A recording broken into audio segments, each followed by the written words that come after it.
হরে কৃষ্ণ, জয় গীতা। দিনাজপুর কান্তজি মন্দিরে বিরাদার খণ্ডে শ্রীমদ্ ভগবদ গীতা পাঠ। তো সকল ভক্তবৃন্দ আছে, তো সবাই ভিডিওটা দেখবেন এবং বেশি বেশি শেয়ার করবেন। যদি সাধনা করেন আপনার মৃত্যু অনিবার্য। কাজেই দেশত্যাগ করে পলায়নপর মনোবৃত্তি নিয়ে যে জাতি বিদেশে যে পরবাসী হয় তার থেকে অভাগা আর কেউ আছে বলে আমার মনে হয় না। প্রশ্ন করতে পারেন, বলতে পারেন আমাকে যে কেন যায়। যায় বোকামির জন্য, বোকার জন্য। এখানে এডিসি সাহেব বলেছেন, আমি জানি এখানে সবাই ভদ্রলোক। আমার পাঞ্জাবি লম্বা, প্রেস ক্লাব হলে এতক্ষণ আমার পাঞ্জাবির এই পকেট ছিঁড়ে যেত, ধরে টান দেয়। তা যেহেতু আমার অসংখ্য পাঞ্জাবি মানুষ দেয়, প্রধানমন্ত্রী দেয়, ওদিকে নরেন্দ্র মোদী দেয়, আমার অসুবিধা হয় না। কিন্তু কিছু সত্য কথা তো বলতে হবে, কারণ এটা গীতা পাঠের অনুষ্ঠান। অর্থাৎ পলায়নপর জাতির নাম হলো সনাতনী এইখানে। তবে একটা আনন্দের বিষয় আমাকে এডিসি বলেছেন মাইকে, যে এখানে এখনো 20%, হ্যাঁ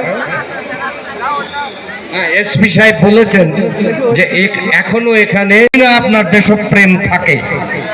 গীতাতে কি বলেছে, অর্জুন কি বলেছে, অর্জুনকে শ্রীকৃষ্ণ কি বলেছিল, যুদ্ধ করতে বলেছিল। উনি বললেন আমার রথকে মাঝখানে নিয়ে যাও, আমি দেখি কার সাথে যুদ্ধ করতে হবে। উনি দেখে বললেন যে আমি যুদ্ধ করব না, এই আমার মামা, ওই আমার শালা, ওই আমার শাশুড়ি, ওই আমার দাদামশাই, এই সমস্ত বললেন।